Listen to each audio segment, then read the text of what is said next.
Welcome to Story Time with Grammy Field. I have another silly, silly Christmas story to read to you. It's called A Bad Kitty Christmas by Nick Bruel. Does that kitty look silly? He looks angry. So let's see where we go with this. 'Twas the night before Christmas, and all through the city not a creature was stirring.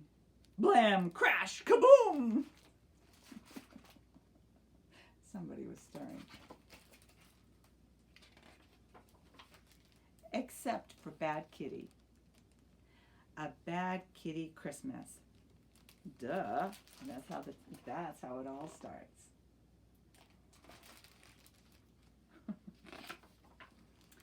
How did she get here, you may ask yourself?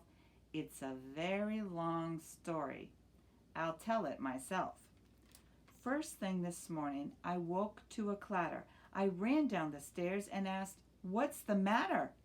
That's when I found Kitty in the midst of her caper. She'd torn through the gifts and was covered with paper.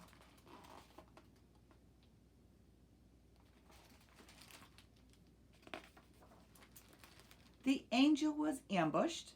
The books were all bumped. The cards were all crushed. The drums were all dumped. The eggnog was ended. The fruitcake was flung. The gifts were all gutted. The holly unhung. He had quite a night, didn't he?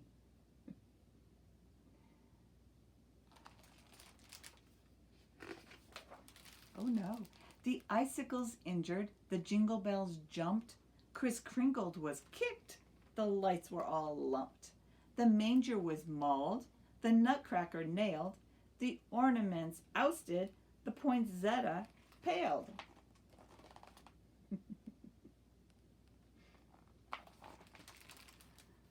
Oh. The quiet was quashed. That's what it says. The ribbons ripped off. The star was sent swirling. The tree was tipped up.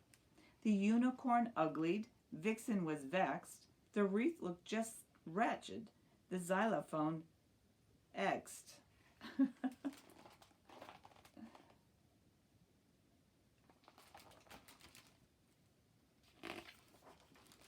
Our Yuletide looked yucky. My zeal had been zapped when I had found Kitty in the shreds where she napped.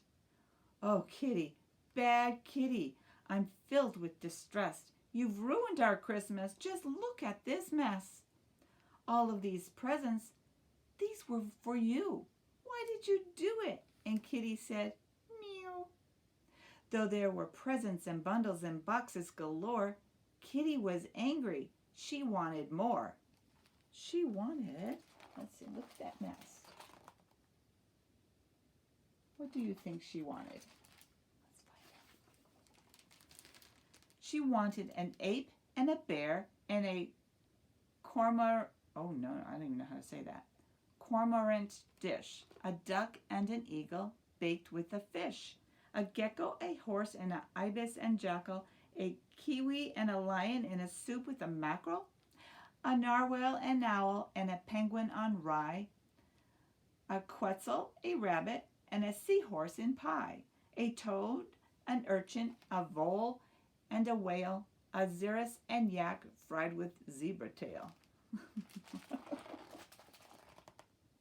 What a silly cat.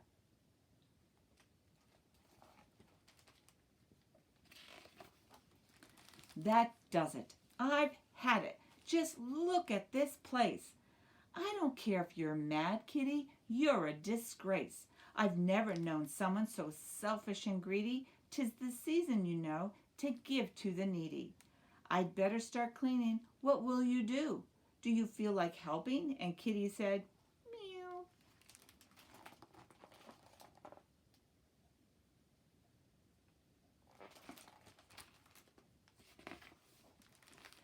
She was still miffed when we packed up to go on an afternoon trip in the Christmas Eve snow.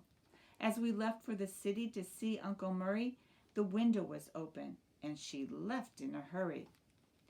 Oh, Kitty, dear Kitty, don't go. You must stay. We shouted and cried as she ran away. But still she abandoned us right there and then. We thought that we'd never see Kitty again. And down here it says, "Oh no, not puppy too. Come back, come back."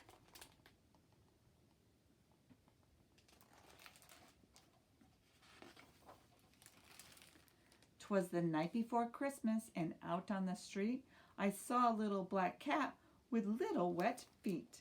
She sat in an alley, a path dark and scary. She didn't look jolly, she didn't look merry. She looked so alone as she sat there and pondered, as if she were lost and unsure where she'd wandered. And then she began to meow and to bellow. She cried for a while until I said, "Meow." Or that's what she's saying. And then the lady says, "Hello. What do we have here?" "A little black cat." "Don't you have a home?" "Let's look into that."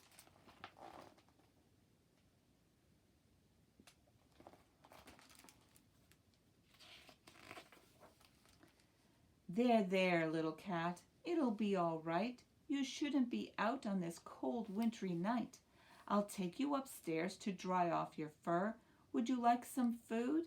And this kitty said, "Purr." Now my home's a bit empty. Why, it's practically bare. But I still have a little, and I am happy to share.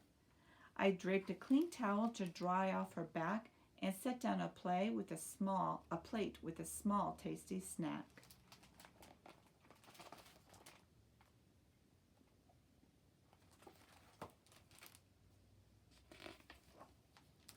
"Do you like this old tree, the one on the shelf? Did you know I adorned it all by myself? You won't see tinsel, not even one light. It only has photos. They're all black and white. Come sit with me, cat, and let me show you all the folk in my life and the people I knew. Here's my Aunt Agnes and my brother Bobby, with dear cousin Clancy and his daughter Dottie. That's Edgar, the elder, with my father Frank, next to grandmother Gail and my husband Hank."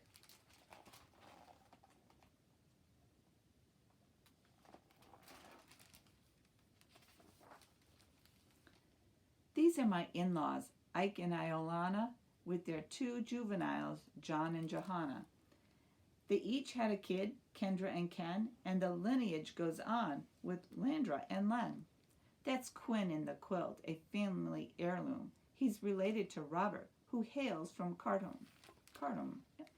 That's my sister Sophie and her twins Tina and Todd, with dear Uncle Upton, who has a nose that was odd.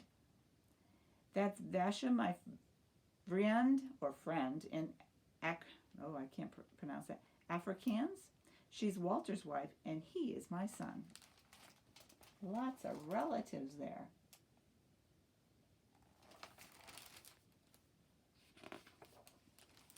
This last one's my favorite. It's the whole silly gang at a Christmas reunion where we laughed and we sang.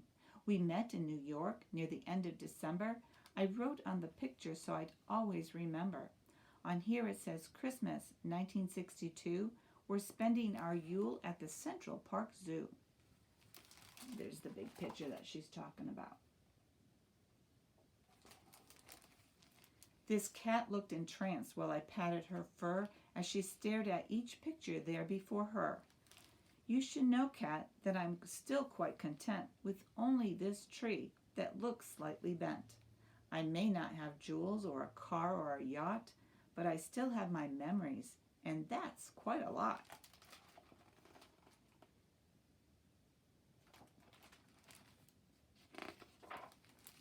Little cat, this is what Christmas should be. It's not about stuff from a big spending spree. It's not about presents all over the place.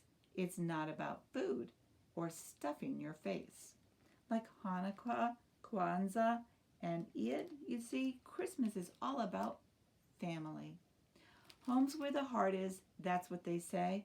So I'll bet your poor heart feels miles away. Don't fret, little cat.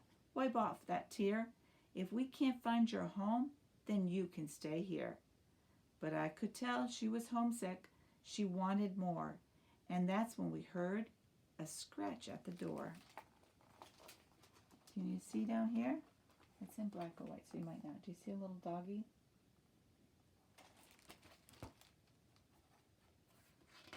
What a nice little lady. Oh, look at the light is shining on that dog. There's someone to see you, you lucky black cat. I think he knows where your home is at. Like a furry black flash, she flew out the door. She was moving so fast she did not touch the floor. So I guess you'll be leaving, I said with a sigh. I'm so glad I met you. Tell your folks I said hi.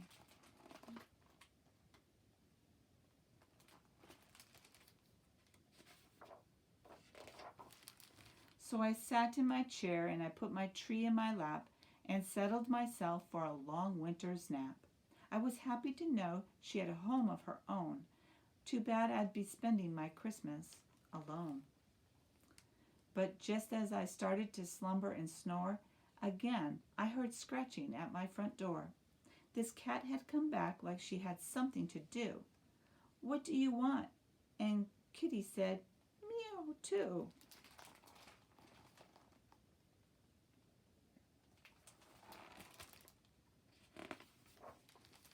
'Twas the night before Christmas. We were filled with regrets as we sat in our seats, missing our pets. The house seemed so empty without them around. I wished and I hoped they were both safe and sound. Then onto the door there arose such a knock, I sprang from my chair from the sudden shock. When what to my wondering eyes should appear but Kitty and Puppy and a lady most dear. They're home, they're home, Christmas is saved. Welcome home, Kitty, I hope you behave. And thank you, dear lady, for bringing them back. I hope that you'll stay for a late Christmas snack.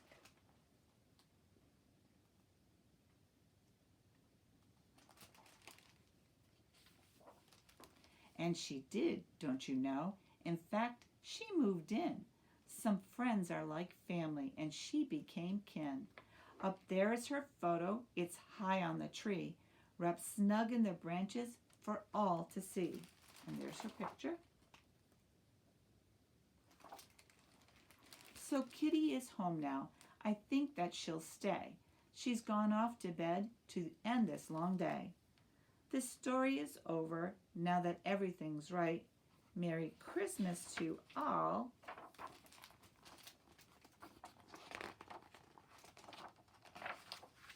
And to all a good night. That was kind of a fun and silly story, but I hope you enjoyed it, and I hope you know that Christmas is more than just the presents. Have an enjoyable Christmas. Thank you for joining me for story time.